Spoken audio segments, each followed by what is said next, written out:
Assalamualaikum warahmatullahi wabarakatuh. Halo teman-teman semua, semoga kalian pada sehat-sehat selalu ya. Ketemu lagi dengan kami dari kelompok 2 Ilmu Biomedik Dasar. Pada kesempatan kali ini, kami akan membahas tentang sistem reproduksi. Gimana, udah siap?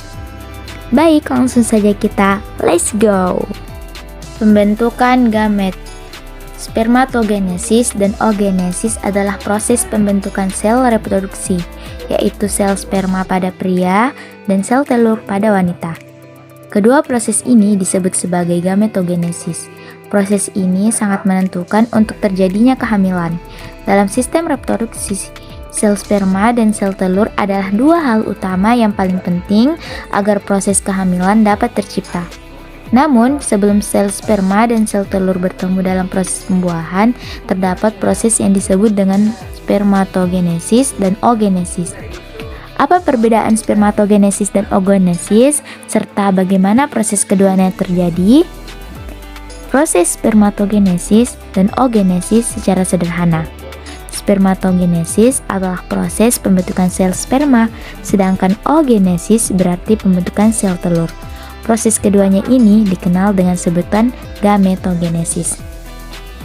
Gametogenesis sendiri berarti proses pembentukan gamet atau sel kelamin.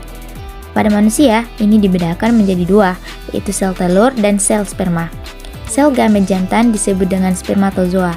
Ini adalah cikal bakal sel sperma yang nantinya spermatozoa ini dihasilkan di testis dan akan melalui proses pematangan menjadi sel sperma. Spermatogenesis adalah proses pembentukan sel spermatozoa atau yang biasa kita kenal dengan sperma.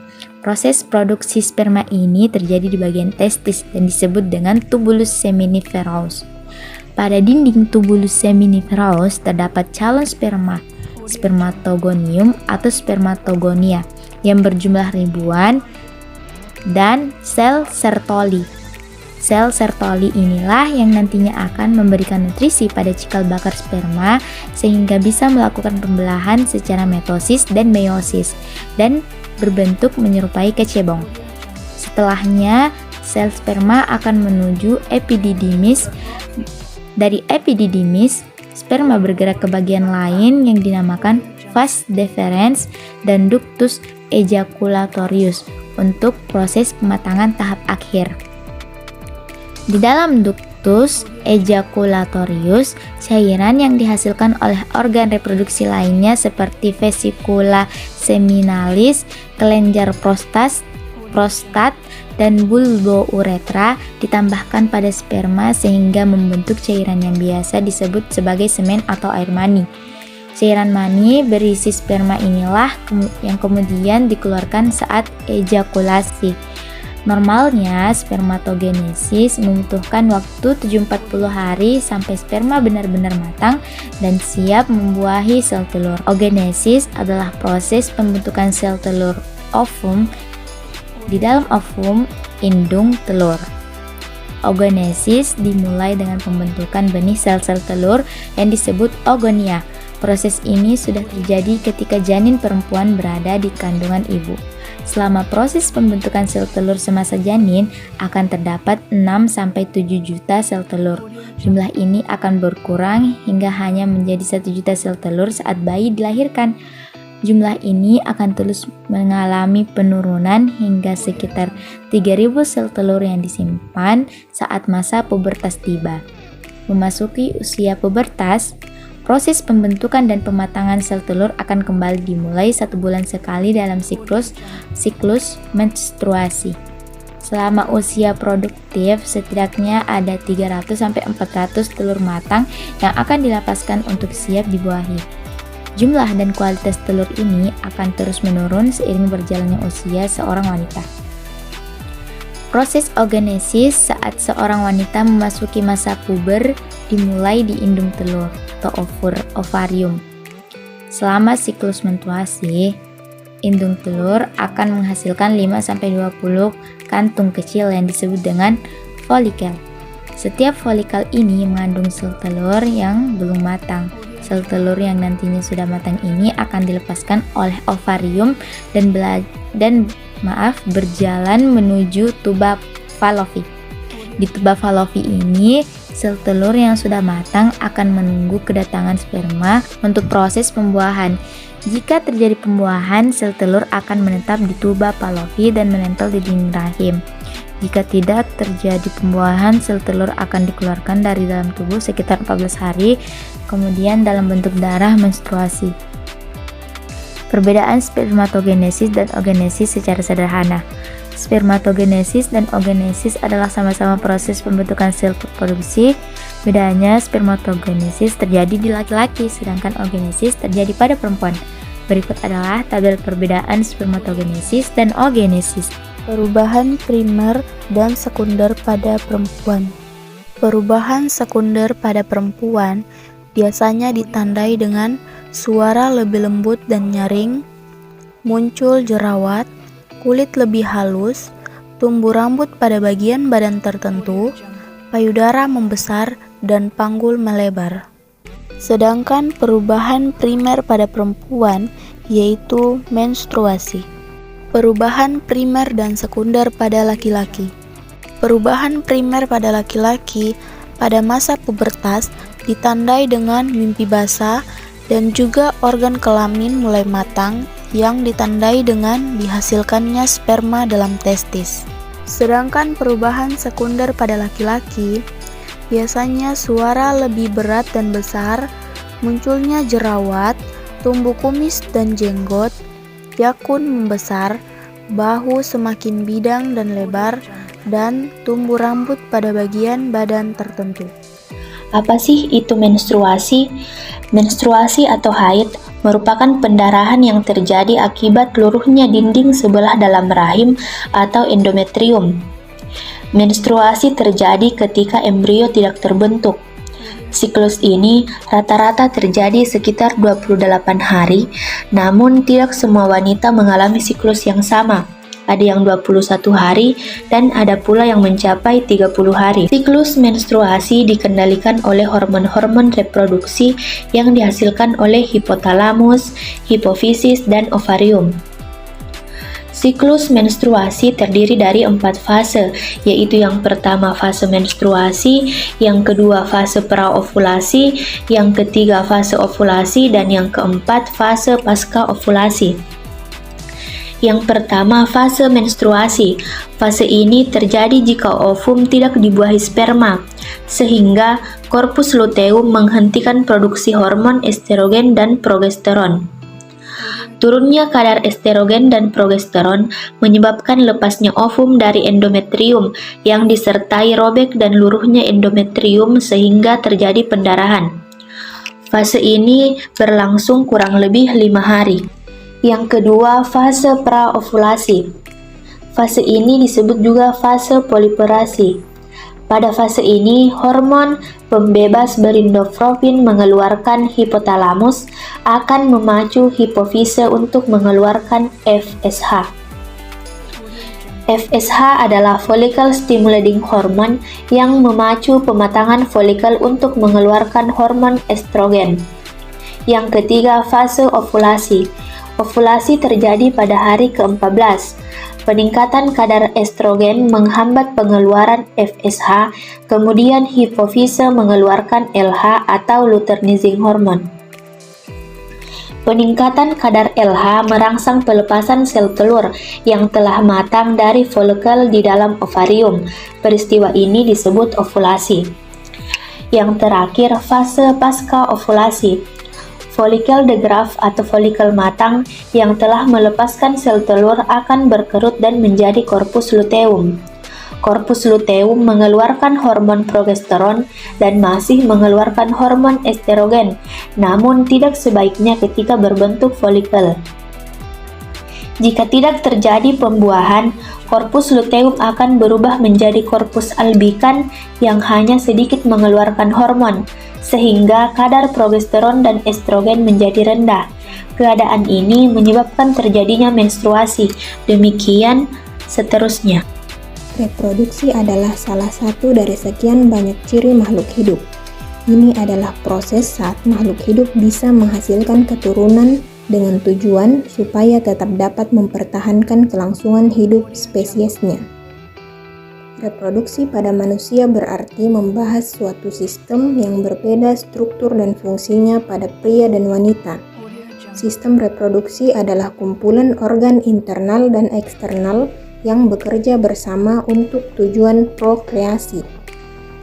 Oleh karena peran vitalnya dalam kelangsungan hidup spesies, tak sedikit ahli yang berpendapat bahwa sistem reproduksi adalah salah satu sistem yang paling penting di seluruh tubuh. Reproduksi pada wanita. Sistem reproduksi pada wanita adalah sistem biologis yang terdiri dari organ dan jaringan yang digunakan untuk reproduksi atau berkembang biak pada perempuan. Sistem reproduksi wanita juga meliputi organ reproduksi. Organ reproduksi pada wanita dibagi menjadi dua, yaitu organ reproduksi eksternal dan organ reproduksi internal. Fungsi utama dari organ reproduksi wanita adalah memproduksi sel telur untuk pembuahan. Selain itu, organ-organ ini juga berfungsi sebagai tempat perkembangan janin. Organ reproduksi pada wanita dibagi menjadi dua, yaitu organ reproduksi eksternal dan organ reproduksi internal. Sistem reproduksi pada pria. Sistem reproduksi pria terdiri dari dua bagian utama, yaitu testis sebagai tempat sperma diproduksi dan penis. Bagian penis dan uretra sebenarnya termasuk dalam sistem seluruh kemi dan reproduksi pada pria. Sedangkan testis merupakan bagian organ reproduksi pria yang terletak di dalam kantong luar yang disebut dengan skrotum. Biasanya sedikit lebih dingin dibandingkan suhu tubuh untuk memfasilitasi produksi sperma. Anatomi sistem reproduksi pria. Organ reproduksi pria memiliki struktur eksternal yang meliputi penis.